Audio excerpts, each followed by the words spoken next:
آج ہم بات کریں گے جی تصوف کی دنیا کے تحت صحبت باولیہ میں۔ ظاہر ہے کہ یہ رجب کا مہینہ اپنے اینڈ پر ہے، جی اور رجب کے مہینے میں جو عظیم الشان معجزہ ظاہر ہوا وہ اسراء اور معراج کا ہے، بالکل بے شک. اور یہ ایسا ایک عملی معجزہ سرکار دو عالم صلی اللہ علیہ وسلم کا ہے کہ کائنات انسانی میں اس کی کوئی نظیر نہیں ہے، کہ رات کے چند لمحوں کے اندر جو ہے وہ بیت اللہ سے بیت المقدس تک اور پھر بیت المقدس سے عالم بالا تک کی سیر کر کے واپس لوٹنا، بے شک. اور اسی جسم و جان کے ساتھ حالت بیداری کے اندر یہ سارا نظارہ کرنا اور مقامی احدی تک پہنچ کر خود اللہ تبارک و تعالیٰ سے ہم کلام ہونا اور اپنی دل کی اور سر کی آنکھوں سے اللہ کا دیدار کرنا، اللہ اکبر. یہ ایسا معجزہ ہے کہ انبیاء کی تاریخ میں بھی اس کی کوئی نظیر نہیں ہے۔ سبحان اللہ. اور میں ہمیشہ کہا کرتا ہوں، چونکہ یہ ایسا محی العقول معجزہ ہے کہ اس نے سائنس اور ٹیکنالوجی کو بھی عاجز کر دیا ہے۔ اسی وجہ سے مستشرقین نے سب سے زیادہ زور اس معجزے کے انکار پر لگایا کہ یہ روحانی طور پر ہے، خواب میں ہے، یہ معنوی طور پر ہے۔ پھر یہ کہ وہ اتنا پروپیگنڈا یہ مغربی دنیا نے کیا کہ بہت سے اسلامک اسکالر جو ہے وہ بھی اس کے زیر اثر آئے، اور انہوں نے بھی یہ کہنا شروع کر دیا کہ ہاں روحانی طور پر ہے، کیونکہ مادی طور پر اس جسم و جان کے ساتھ جو ہے وہ اس طرح کا سفر کر کے آنا، چند لمحوں کے اندر لوٹنا، یہ امپاسبل ہے۔ لیکن حقیقت یہ ہے کہ معجزے کو معجزہ کہتے ہی اسی لیے ہیں کہ جو انسان کی عقل و حواس میں نہیں آتا، اور یہی معجزہ ہے، تبھی تو عقل و حواس میں نہیں آتا۔ بے شک. آپ کی مادیت کے، سائنس ٹیکنالوجی کے سارے اصول ٹوٹ جاتے ہیں، لیکن اللہ تبارک و تعالیٰ اپنی قدرت اور شان دکھا دیتے ہیں۔ سبحان اللہ. اس لیے قرآن کریم میں بھی جب اس کو بیان کیا تو سبحان کے لفظ سے بیان کیا کہ یہ ایک ایسی ذات کی طرف سے گویا کہ اس معجزے کا اظہار ہے کہ جو ہر طرح کی کمزوری سے پاک ہے، اس میں کوئی نقص اور عیب نہیں ہے، وہ قدرت اور طاقت کا سرچشمہ ہے، بلکہ ساری قدرتیں اور طاقتیں اسی سے تقسیم ہوتی ہیں۔ بے شک. لہذا وہ قادر ہے کہ وہ یہ چند لمحوں کے اندر جو ہے اپنے محبوب کو یہ آسمانوں کے سیر کرا سکتا ہے۔ اس کی باقی تفصیل میں نہیں جاتا، صرف ایک واقعہ ذکر کرتا ہوں کہ سرکار دو عالم صلی اللہ علیہ وسلم خود ارشاد فرماتے ہیں کہ جب مجھے بیت اللہ سے بیت المقدس کی طرف لے کے گئے جی اور براق پر میں سوار ہوں تو ظاہر ہے کہ مختلف واقعات پیش آئے۔ ان میں سے ایک واقعہ پیش یہ آیا کہ میں ایک مقام سے گزرا تو راستے میں ایک بڑھیا کو دیکھا، اس بڑھیا نے مجھے پکارا، تو حضرت جبرائیل صلاۃ والسلام نے فرمایا کہ آپ اس کی بات کا جواب نہ دیں اور اس کی طرف التفات نہ کریں بلکہ چلتے رہیے۔ تو میں نے اس کی طرف التفات نہیں کیا۔ تھوڑی دور گئے تو ایک بوڑھا نظر آیا، اس بوڑھے نے مجھے آواز دی، تو حضرت جبرائیل صلاۃ والسلام فرمایا کہ اے اللہ کے حبیب، اس کی طرف متوجہ نہ ہوں اور اس کی بات کا جواب نہ دیں، آپ چلتے رہیے۔ تو آگے گئے تو آگے کا فرمایا کہ کچھ شخصیات، کچھ ایک جماعت حقہ کھڑی ہے، نورانی جماعت، اور انہوں نے مجھے کہا کہ السلام علیکہ یا اولو، السلام علیکہ یا آخرو، السلام علیکہ یا حاشرو۔ یہ کہا کہ سلامتی ہو اے اول تجھ پر، سلامتی ہو تجھ پر اے آخر، سلامتی ہو تجھ پر اے حاشر، جمع کرنے والا۔ تو یہ جب سلام آیا تو حضرت جبرائیل صلاۃ والسلام نے فرمایا کہ ان کا آپ جواب دیجیے، تو میں نے ان کا جواب دیا۔ اس کے بعد حضرت جبرائیل صلاۃ والسلام نے فرمایا کہ اے اللہ کے حبیب، آپ کو پتہ ہے کہ وہ بڑھیا کون تھی؟ فرمایا کہ وہ دنیا تھی، اور اس دنیا نے آپ کو اپنی طرف متوجہ کیا تھا۔ اگر آپ اس کی طرف متوجہ ہو جاتے تو آپ کی امت دنیا کی محبت میں غرق ہو جاتی۔ اللہ اکبر. اس لیے میں نے آپ کو منع کیا تھا کہ ادھر توجہ نہ فرمائیے۔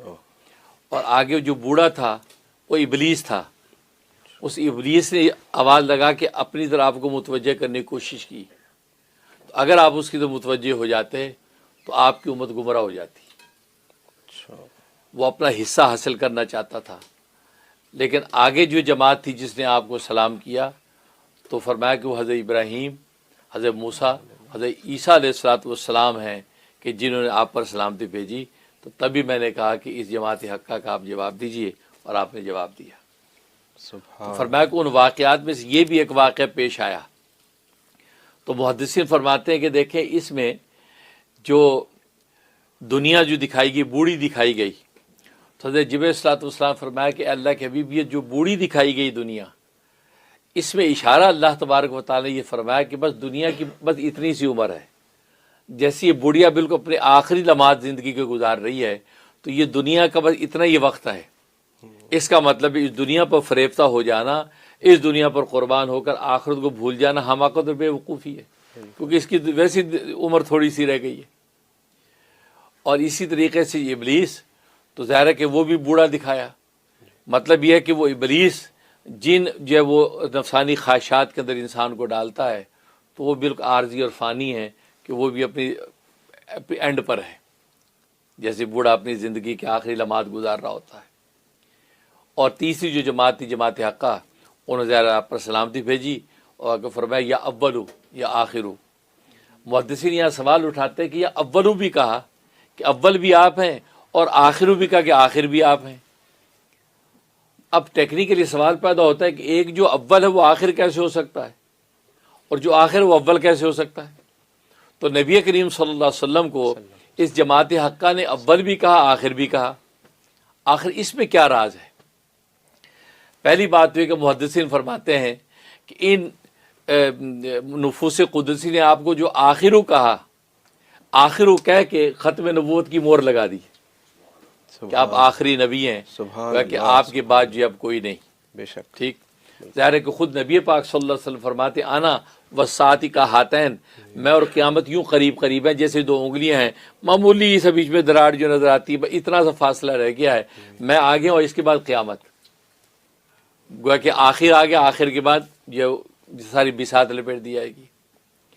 تو آخر کیا ہے کہ ختم نبوت کی مہر لگا دی ان انبیاء کرام علیہ الصلوۃ والسلام نے، اور جس میں خود حضرت عیسیٰ علیہ الصلوۃ والسلام بھی شامل ہے۔ سبحان اللہ۔ کیوں کہ آج جو ایک طبقہ جس کو آپ قادیانی کہتے ہیں، مرزائی کہتے ہیں، اور جو اپنے آپ کو احمدی کہتے ہیں، وہ یہ کہتے ہیں کہ تم لوگ ختم نبوت کے قائل ہو، خود ہی ختم نبوت کے خلاف بات کرتے ہو۔ بھی کیسے؟ کہ اس لیے کہ تم اس بات کے قائل ہو کہ قرب قیامت میں عیسیٰ علیہ الصلوۃ والسلام نے آنا ہے، تو جب نبی کے بعد نبی آ رہا ہے تو ختم نبوت کہاں گئی؟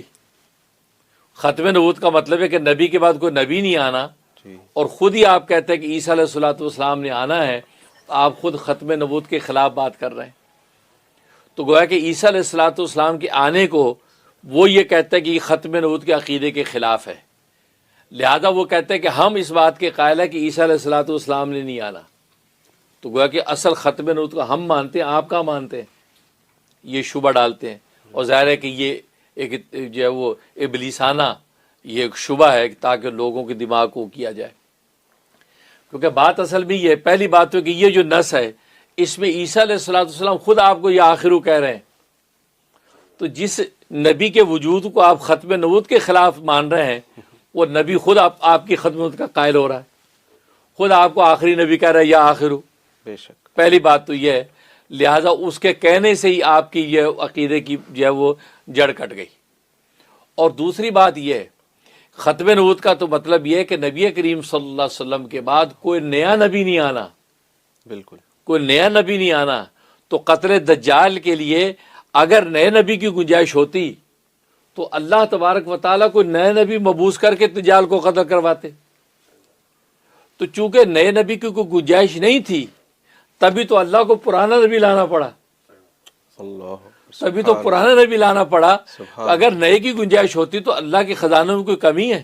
اللہ کسی کو بھی نبی بنا کے قتل کرواتے، کیونکہ عیسیٰ علیہ الصلوۃ والسلام تو قتل دجال کے لیے ان کو سیو کیا ہوا ہے نا، آ کے قتل کریں گے۔ سبحان اللہ۔ تو معلوم یہ ہوا کہ عیسیٰ علیہ الصلوۃ والسلام کا آنا تو ختم نبوت ہی کی دلیل ہے بے شک۔ کہ پرانا نبی آ رہا ہے، بالکل۔ پرانا نبی آ رہا ہے۔ اب دیکھیں قرآن کریم کی 114 صورتیں ہیں، سب سے پہلی صورت فاتحہ ہے، سب سے آخری صورت والناس ہے، ٹھیک۔ اب ہم کہتے ہیں آخری صورت کون سی؟ جی صورت ناس ہے۔ اب اگر اس ترتیب سے کوئی قرآن لکھے، بیچ میں سے الحاکم التکاثر کی صورت والناس کے بعد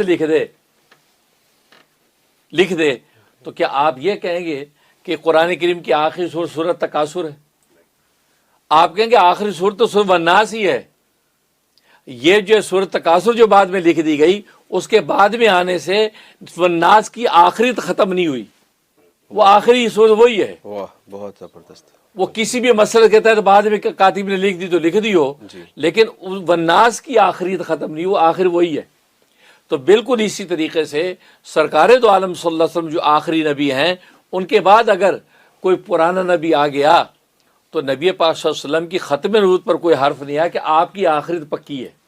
بالکل، اس لیے تو خود نبی کریم صلی اللہ علیہ وسلم نے یہ تک فرمایا جب حضرت عمر فاروق رضی اللہ تعالیٰ عنہ تورات تلاوت کر رہے تھے، تو آپ حجرے سے نکلے تو کہا کہ عمر کیا پڑھتے ہو؟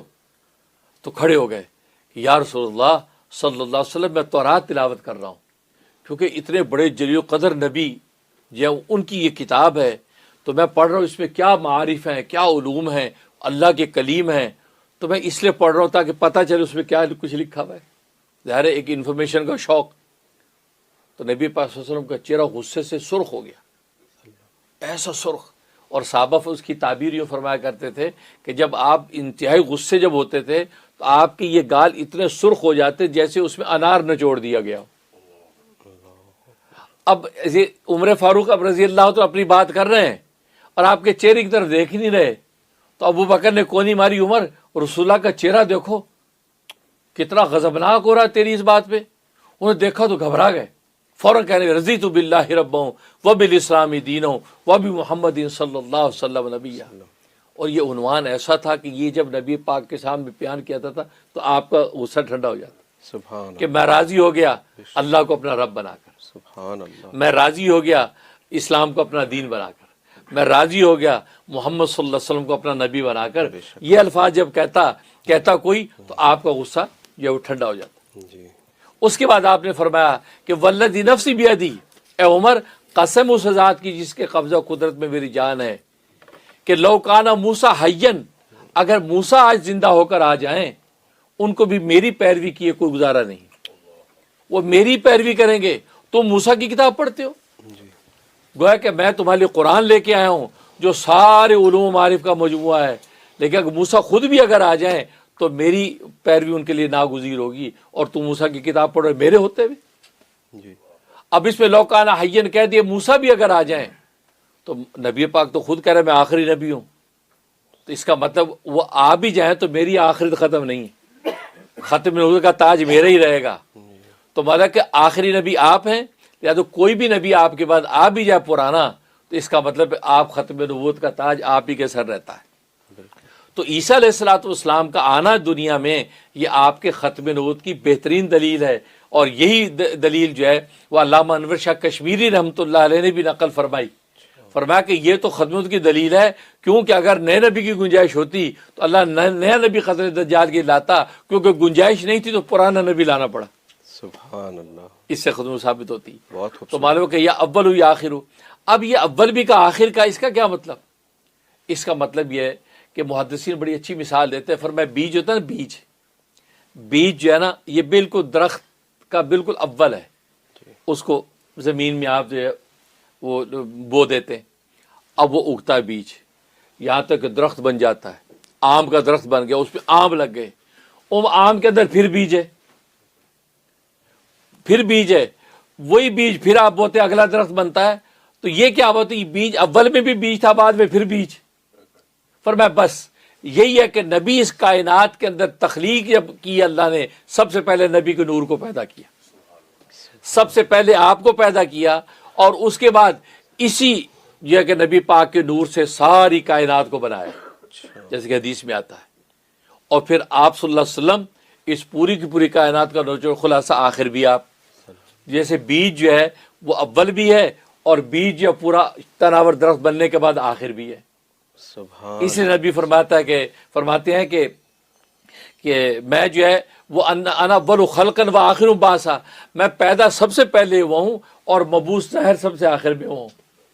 تو کہا کہ پیدائش اول بھی آخر بھی اور آخر بھی آپ کا، اس لیے انہوں نے فرمایا کہ یا اول السلام علیکہ یا اول السلام علیکہ یا آخر، السلام علیکم یا حاشر، ذرا حشر کے اندر جو ہے شفاعت کا مقام آپ کو عطا کیا جائے گا۔